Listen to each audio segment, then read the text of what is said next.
Hi YouTube, welcome back to my channel and welcome back to another review of Married at First Sight Season 13, Episode 16, Weighing the Decision.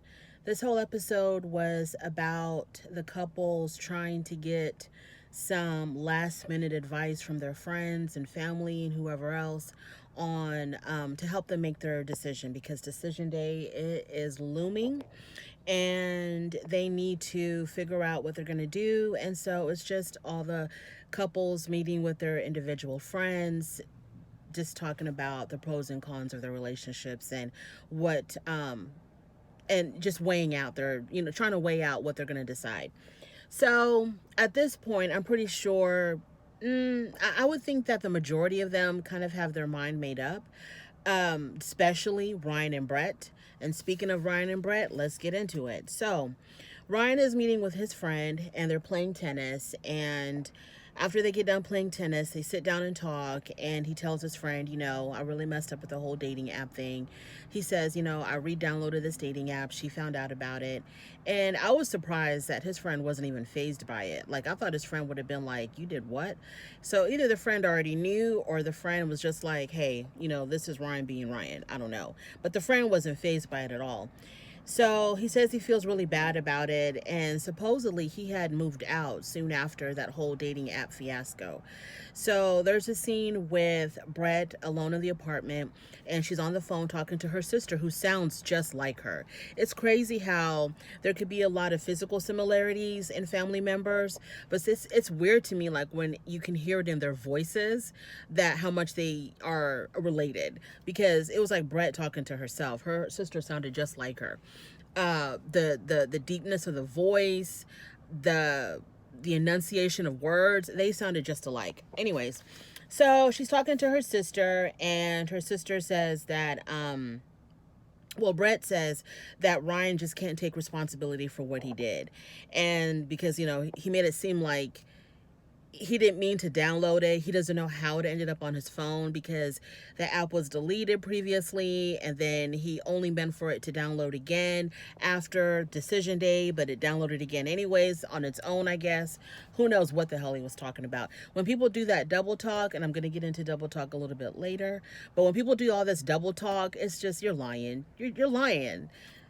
Just tell the truth. We know you're lying, because the words that are coming out of your mouth are not making any sense, and it needs to make sense. I downloaded the app because I knew that I wasn't going to decide to be with you. I wasn't going to want to stay in this marriage, and so I'm trying to hurry up and get my single life rolling again, and I'm not going to wait until decision day. I'm going to get it popping right now because I know I'm not going to be with you. Just say that. But evidently he had moved out. So he came back later on. He comes back to pick up a couple more things or whatever, but primarily to apologize to Brett. And it was this really half-hearted apology, because he's so monotone, he's so robotic. There's no expression on his face at all. I don't know if he learned to do this as a child, because if he showed emotion, he was going to get in trouble or something. I don't understand how a human being can have no facial expression. He could be talking about, someone near and dear to him dying in a tragic, horrible, murderous incident, and it won't be any different than him talking about what he had for breakfast. This guy has no facial expression at all. So he's telling Brett, I'm really sorry about how this all turned out, and he was like, I don't know, it was a half-hearted apology. It was bad to me. It was horrible. And he tries to say, it's nothing that you did. And she was like, of course not. I know it was nothing that I did. And I'm like, how can you even make your mouth even say those words to her? She did absolutely nothing. She did everything she could to try to make it work.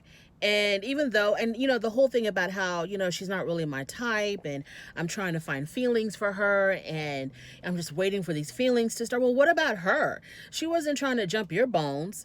You know what I mean? She wasn't, you weren't her type at all, because she was like, this farm boy, farmer in the Dale man this is not my type. I'm not into this. Living on a farm, nature, hiking, shooting, hunting. I'm not into that. But she gave it a chance, and she wanted to try to make it work, even though he was not her type at all. Absolutely not. And I'm pretty sure that they differed on probably 99% of everything, because I have a feeling that, anyways, whatever, maybe she's a little bit more left leaning, he seemed to be a little bit more right leaning, and she was still willing to make it work. But it wasn't just about him trying to have this, crazy romantic, hot, sizzling, physical, sexual attraction for her. That was all he was focused on, I think, of getting those feelings of, oh my God, I gotta have her. And those feelings never came, so he basically checked out. And because of that, he didn't take the time to get to know her as a woman, to get to know her as a person. And not to say that these people were supposed to be together. Maybe it just wasn't gonna work out regardless. Maybe if he would have put in as much effort as she did, it still wouldn't have worked out. But he didn't really give it a chance, because he was waiting for these romantic feelings to knock him over the head, and when they didn't come, he checked out. Now, let me tell you something else. This is what I really think. This is my personal opinion. I think he checked out during the honeymoon, which I think that's what, yeah, I think he checked out during the honeymoon when he wanted to get down and dirty with her. He wanted to go to bed with her, and she shut that down. And I think after that, he was like, so this is useless. I don't think she's all that hot. We don't have anything in common. So he was like, well, at least we can have sex. She can give me that. And then when she shut the door on that, he was out. That's what I think. I think when she shut the door on the sex, he wasn't going to do anything. He wasn't going to put in any effort at all into this relationship. So why are we even going to be wasting our time with Decision Day with Brett and Ryan when it's so obviously clear that it's over? It's done. They're going to divorce each other. Why? Let's just get them off the show now. Let's not even waste 6 hours on whether or not they're going to decide to be together. This show is so long. And I wish I was the editor of this damn show, because I could knock out this show, and easily I can knock out a whole hour, just knock off a whole entire hour. Number one, the beginning of the show doesn't have to be that long. The whole intro of, when the music is playing and they're showing all of these flashbacks of the wedding and what happened in the last episodes, all that, cut all of that out. We don't need that. That itself is 10 minutes. Then every little, whatever, cut all that out. And then on Decision Day, the people who are have moved out from each other's home, they're not living together, or the people that never even moved in with each other, don't even bring them on Decision Day. Just give us a little blurb. So-and-so decided that they were not gonna get married. So-and-so decided to get a divorce. That's all we need. So Brett and Ryan, we don't need 30 minutes of Brett and Ryan, turning their head, looking at each other, twirling their rings around, trying to figure out, are they going to stay together? Are they going to get a divorce? We don't need that with Brett and Ryan. All we need is a blurb. Brett and Ryan decided to get a divorce. That's all we need. Okay. Anything else to say about these people? So then when he walked out the door after he got his last couple of items from the apartment, he gives her this little church pat on the back hug type thing, and she was just like, the look on her face was like, please don't touch me. You're creepy. You're cringing me out. Just get your crap and go. So he tries to give her this little half hug thing, and then he goes, well, thank you for not hating me. Ryan, just go away. And on this show, there's always someone who gets the short end of the stick really, really bad. And I'm just really sad for Brett, because, Brett has had a really bad history with relationships, of men playing games with her, men not wanting to, be with her or whatever. And, she has been very unlucky in love.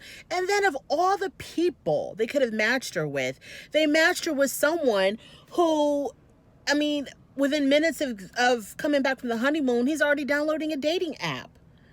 God. Married at First Sight, please stop inflicting emotional abuse on these people. So anyways, that's the end of that. I feel so bad for Brett. She seems like a really, wonderful person.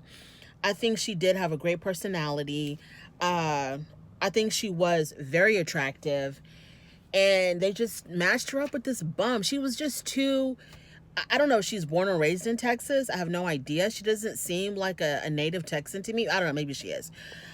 But I wish they would have matched her with someone who's a little bit more progressive. Someone who had more in common. I mean, I'm pretty sure on Ryan's list of his personality traits and the things that he likes to do, his hobbies or his interest, I'm pretty damn sure nothing on his list matched anything on her list. And for whatever reason, the experts, the producers, or whoever think that, oh, let's put a city girl with a country boy. That's going to be fun. No, it's not going to be fun. Sometimes people need to have a lot of crap in common, you know? Moving on. Michaela and Zach. So, Sister Sharifa comes over. Michaela's Sister Sharifa, and they are having dinner, and she tells her sister about the meeting with Dr. Pepper, the issue that Zach has with her explosiveness, you know, when she gets really upset and she just goes off the deep end, and how he did the one thing that she didn't want her to do, which is he ended up leaving her. He walked out of the meeting. And then after that, you know, how they had met up for, you know, they were going to get something to eat or something. And then he asked her to spend the night. This is after the meeting with Dr. Pepper. So she's retelling all of this to her sister. And so her sister was like, well, did you spend the night? And of course she did, because Zach and Michaela have a very strong chemical attraction to each other. They're very sexually attracted to each other. And I think that's the glue that's really holding them together. Now, in the beginning, I liked Zach. And I was kind of iffy on Michaela, because when I saw her go off, I was a little bit iffy on her, and I was more Team Zach. But now, I don't think I'm so much Team Zach anymore, because I think that he is, in a way, I think Michaela is very fragile. She's very fragile because of her father passing away. And also, I think she's just like a very emotionally fragile person. And I don't know if it's 100% because of her father's death or if there's other issues going on there, but I see her as someone who is a little bit on the edge. And I don't think Zach knows how to deal with that. And I think that Zach probably doesn't have what it takes to be that strong person for Michaela. Because he bails, you know, when she gets crazy and she gets too emotional, he bails, he's out. And like, compare him to Gill. I think Gill is someone who probably is able to try to really be there for someone and calm someone down and not just walk out every single time. But then I might be a little bit Gill biased. But to me, Zach, because Zach himself, I don't think he's all the way emotionally mature. He probably doesn't have those temper tantrums, and he's not very explosive, but he's like he's an escaper. Like, it gets too much for him, he leaves. And that's the last thing that Michaela needs. But they have this strong sexual attraction towards each other. So her sister says in her little confessional, she says, I don't know if Zach is leading her on.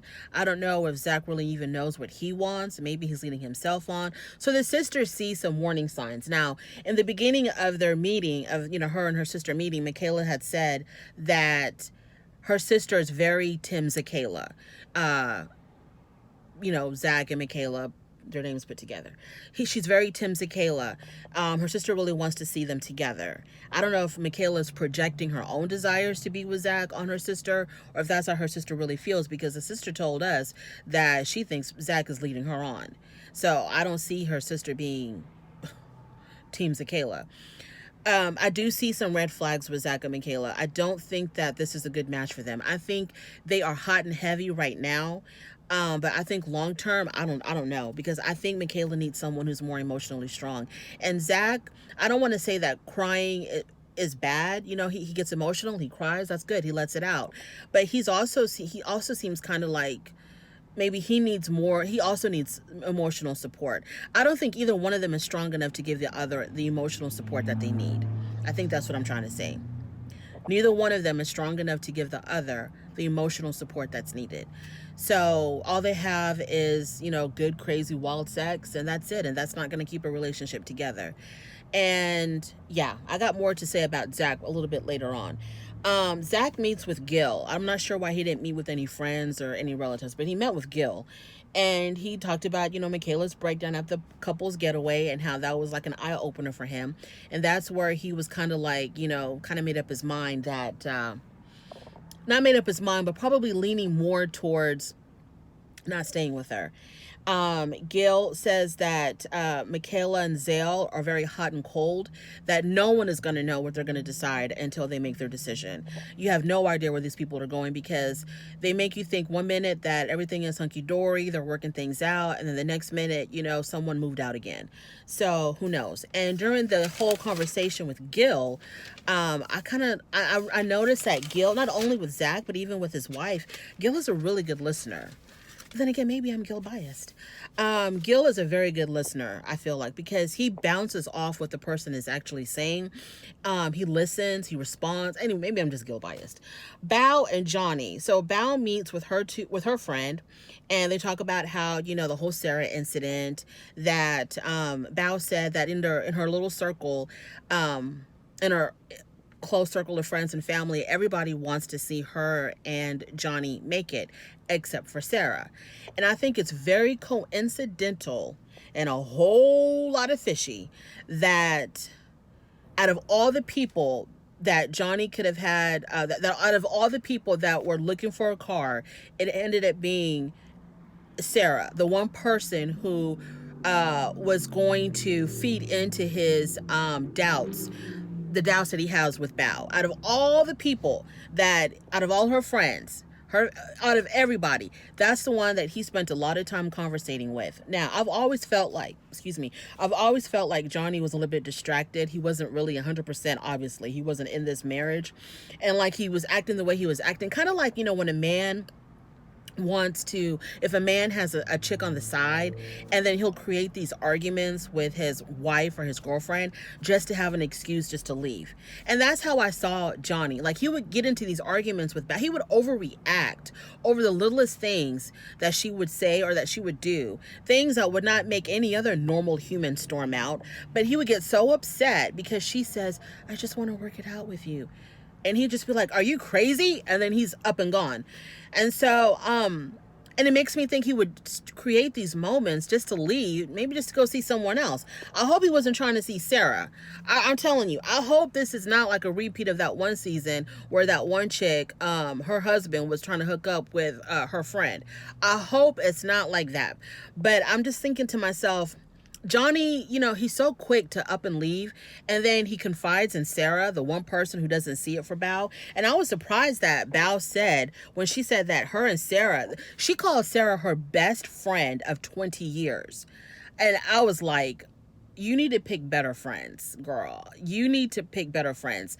Your best friend of 20, even if your friend doesn't care for you being on this show or doesn't really see it for you and Johnny being together, she went about it all wrong. You're not going to talk to your husband. If my best friend doesn't like my relationship, she's not going to pick up the phone and have a conversation with my husband and tell my husband, oh yeah, man, your wife, she's horrible. This is what she's a man eater, and she's going to tear you down and, build you up into something that she can own and control and manipulate. Yeah, she's bad news. My best friend's not going to do that. My best friend will talk to me about it. So for her best friend of 20 years to talk to Johnny about her and throw her under the bus and paint her into, to make her look, Bao said that Sarah told Johnny that she was a man eater. I'm like, that's your best friend of 20 years? So that makes me think that maybe Johnny and Sarah are hooking up or want to hook up. And every time he would start these arguments with Bao and storm out, he was probably going to go in to see Sarah. But Bao told her friend that she has it in her heart to forgive him. And I guess, basically she has it in her heart to give him a chance, whatever. Johnny meets with his friends, a couple of his friends, and, he does what he does best, talk about how he's not really feeling this or whatever. He doesn't, I don't know, whatever he was saying. And his friends were encouraging him to stay. They were like, you know what?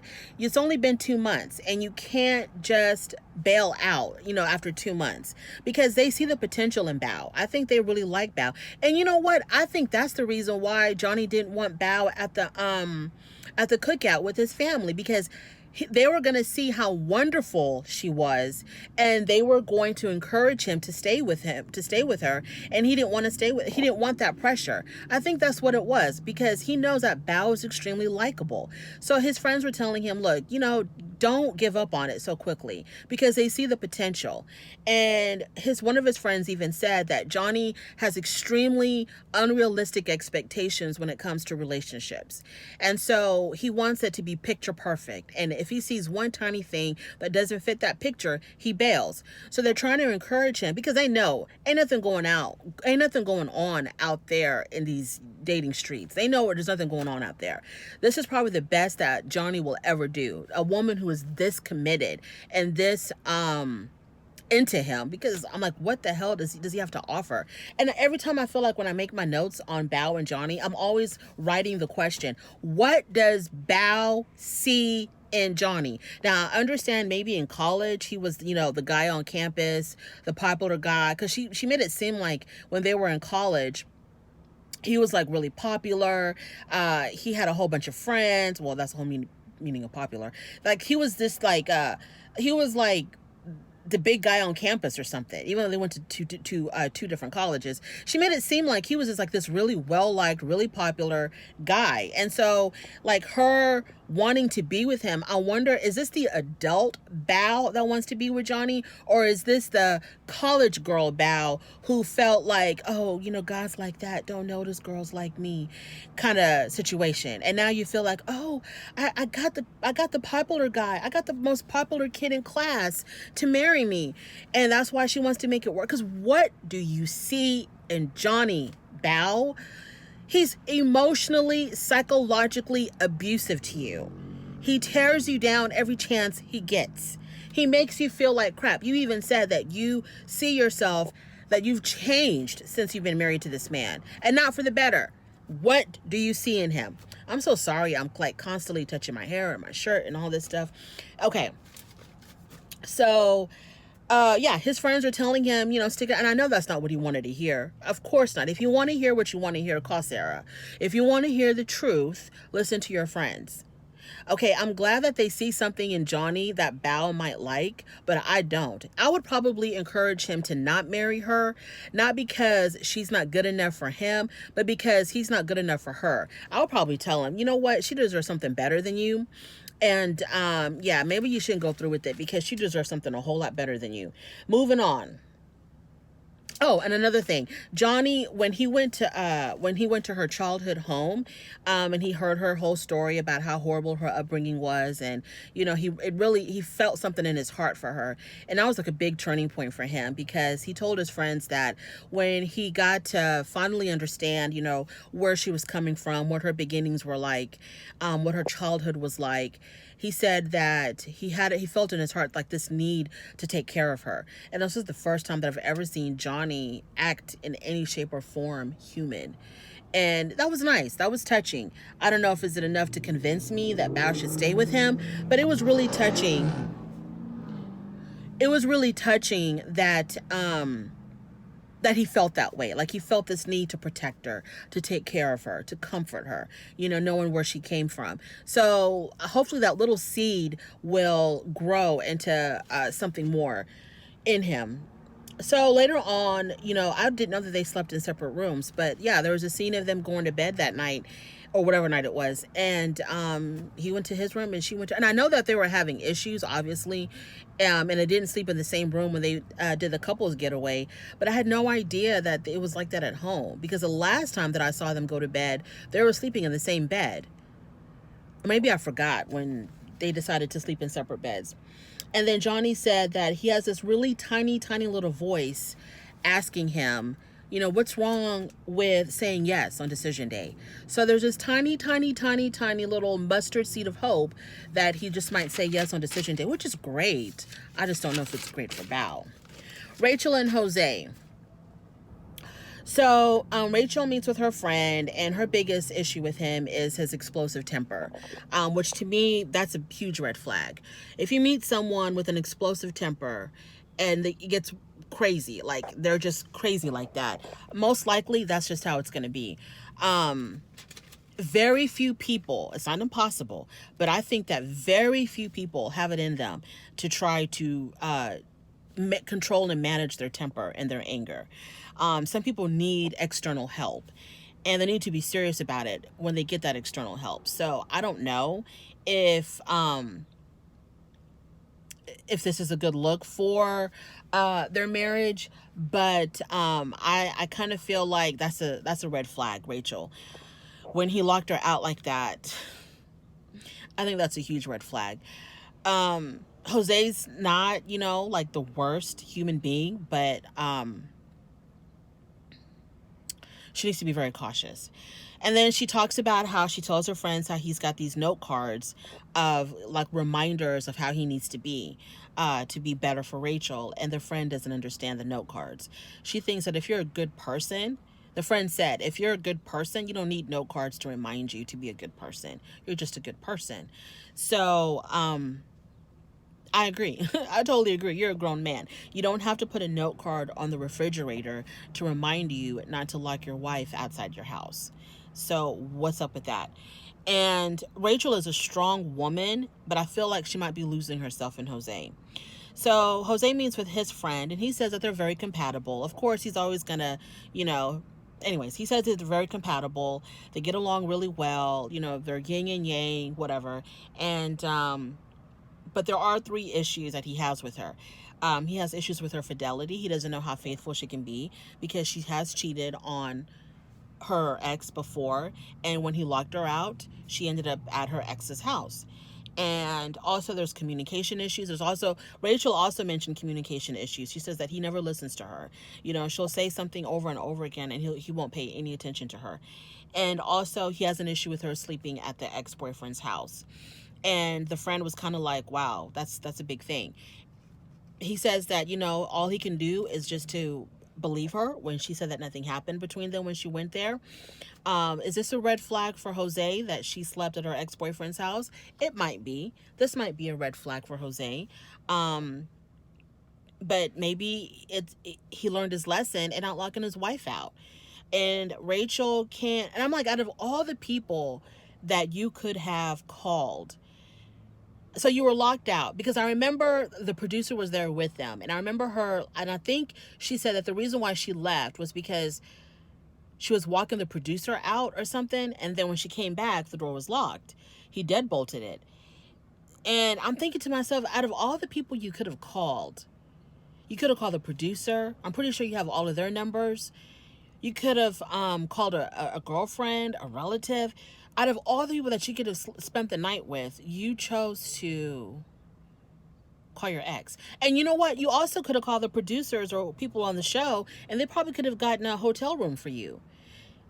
I thought that was kind of fishy that she felt this need to call her ex and then to go spend the night with him. I thought that was kind of fishy. So I think that Jose does have concerns. He should have concerns about that. How easy it was for her just to call her ex and go spend the night with her ex because she had a fight with her husband. He obviously should never have deadbolted the door. That was 1,000% wrong. You don't do that to anybody. That's her home. You don't do that.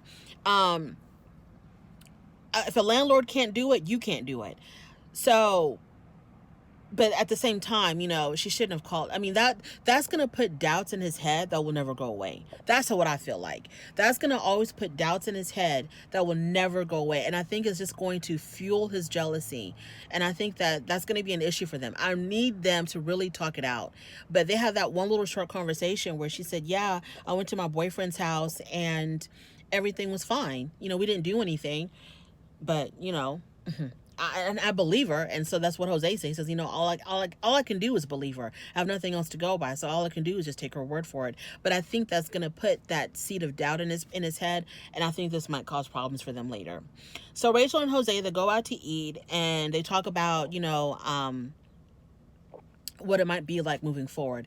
So Jose had said something about, he believes that social media has destroyed relationships or something, and maybe I misunderstood him. He said something about social media having a negative effect on the singles life, or being single or something like that. And everybody's out there YOLOing, and I think YOLO stands for you only live once, and they And I didn't understand what he was trying to say about social media.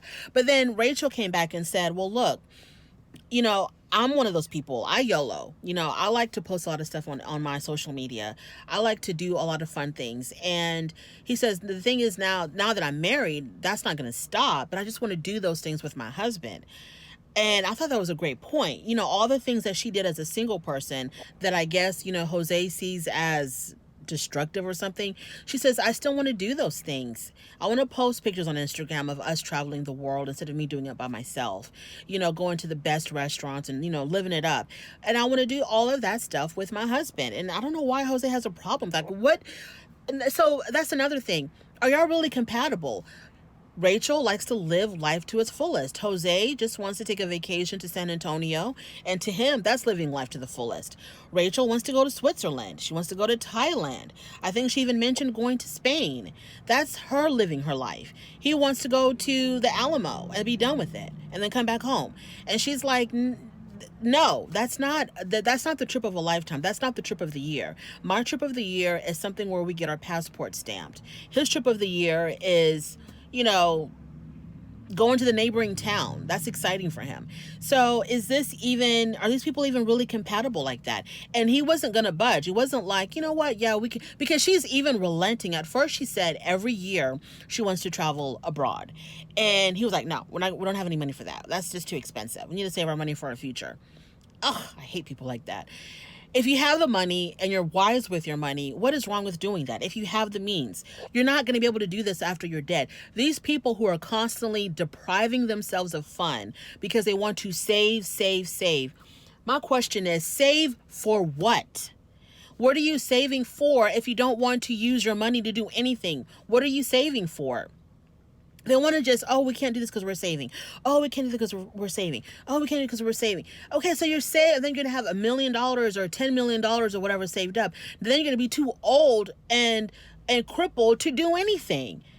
So what are you saving for? Can't you save and spend a little? Save a lot, spend a little. And I'm not talking about, okay, let's just go to the neighboring town for a vacation. I'm talking about, once a year we can travel abroad.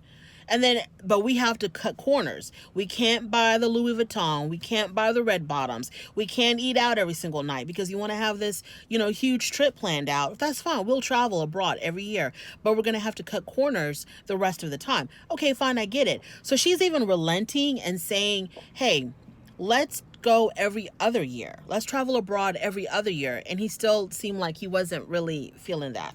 So I don't know what's going to go on with them. Moving on, Merlin Gill. So Merlin meets with her friend, and she says, the biggest issue that they have is money. She makes a whole bunch of it. He doesn't. She saves a lot. He doesn't. She spends a lot. He doesn't. So that's a big issue for them. She says that when they were talking about finances, he showed her everything. He had no problem. He showed her his bank account, how much he made, blah, blah, blah. And she was like, girl, this man doesn't even have a savings account. He's got a checking account, but he doesn't even have a savings account.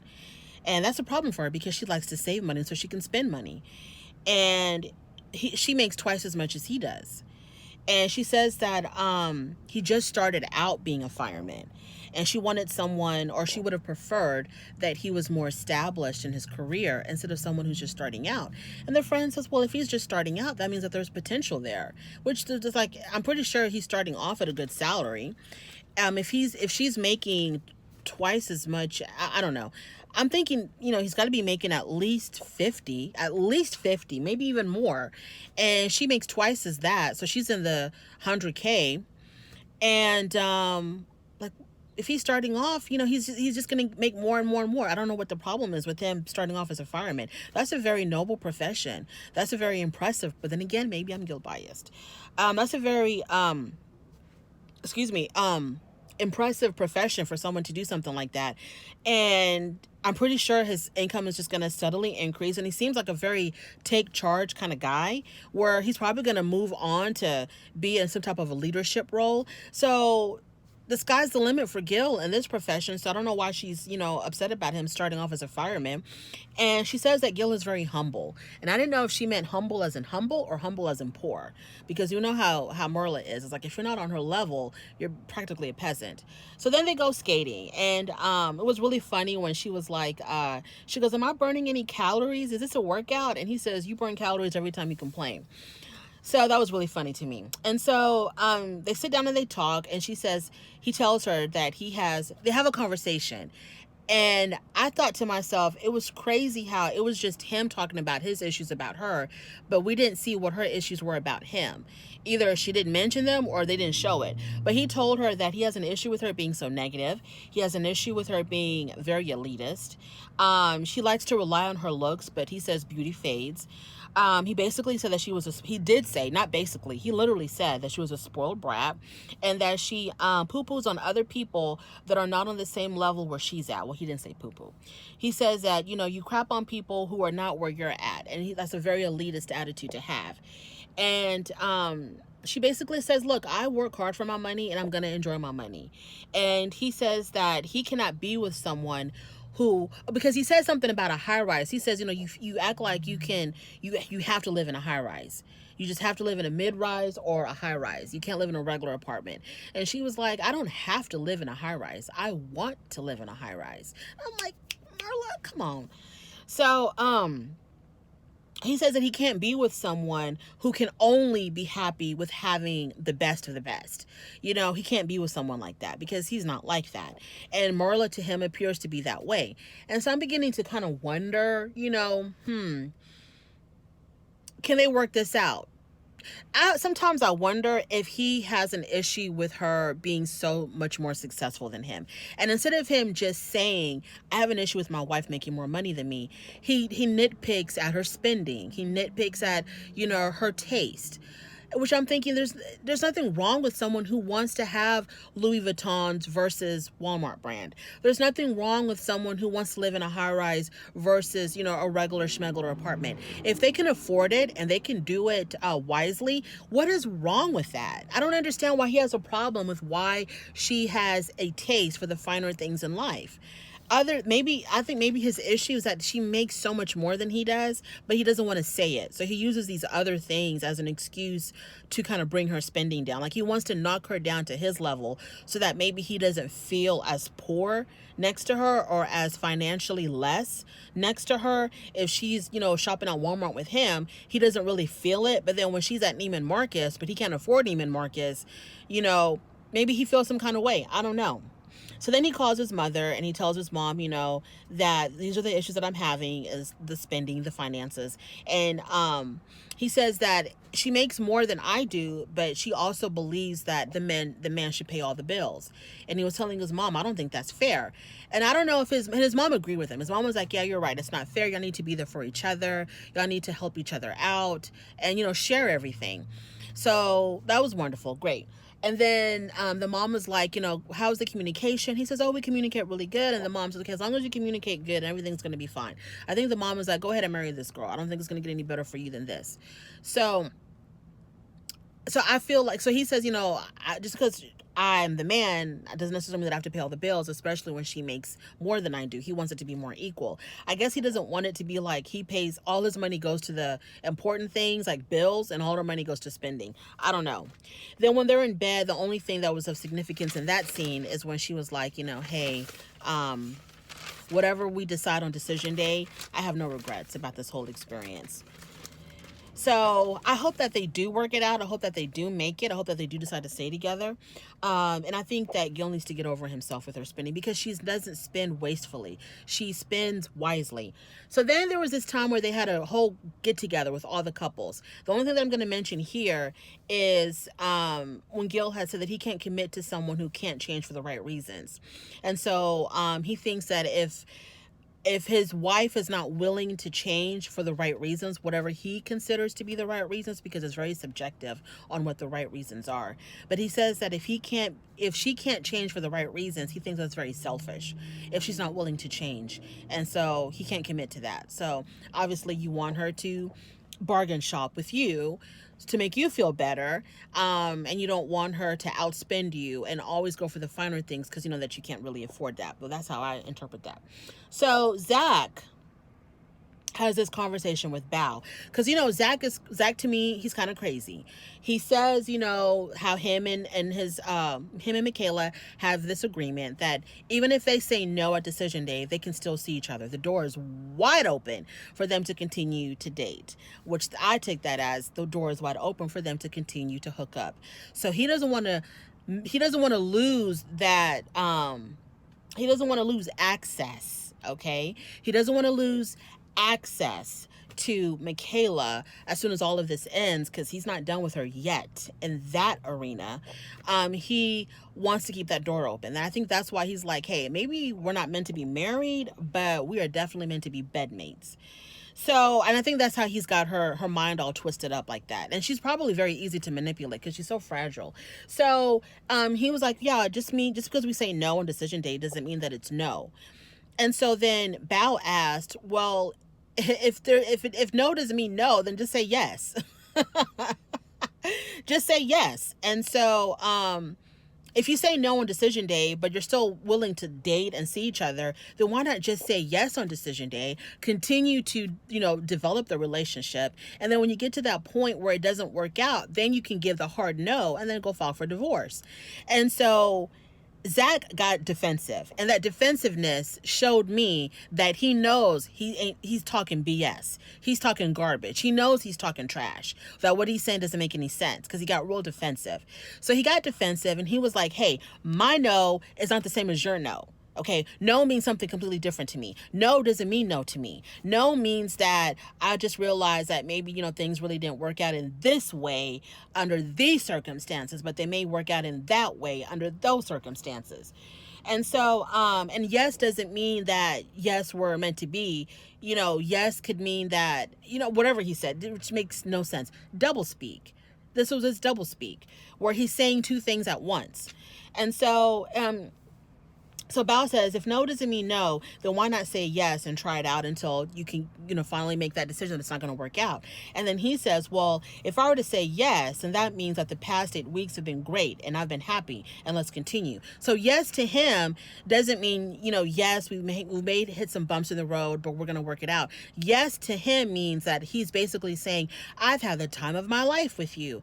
It's been rainbows and roses and unicorns with you. So saying yes on decision day would be false, because that's not what he's experienced. So he will not say yes on decision day because it hasn't been that way. It wasn't wonderful. So no actually means yes, as far as we're going to continue to see each other, but we're not going to stay married. It made no sense. And then Michaela comes in and she's like, yeah, you know, at first when Zach was trying to explain to me what he meant about, you know, saying no but still seeing each other, I didn't understand it. Because Michaela, when she had one of her explosive outbursts, was when he told her, hey, we're going to get a divorce, but we're still going to see each other. And that's when she's like, well, just say yes. He's like, no, I don't want to say yes. I want to say no, but I still want to see you. And that's when she, you know, got up and ran off. So now, you know, after they hooked up and did what they did, now she's like, yeah, I totally understand where he's coming from now. Yeah, I get it now. You know, I totally understand what he means when he says no doesn't mean no. And, you know, it's like, okay, so he got you all wrapped around. You are, I can't even, you are under his spell. He put that thing on you, and now you're under his spell. Now you totally get where he's coming from. Only you can, because the rest of us don't. So Zach says that so to me, I feel like he just still wants that option to continue to wear her out, until he's done with it. And then I feel like he's gonna date her. He's gonna, you know, like I said, they're going to do their thing until they can't do it no more, until he can't take the outburst. Because this is what I think is going to happen. If they decide to get a divorce and that they continue to see each other, I think that she's going to be waiting for the commitment. She's going to be waiting for them to get married again, or for him to show some sign of commitment, and he will never do that.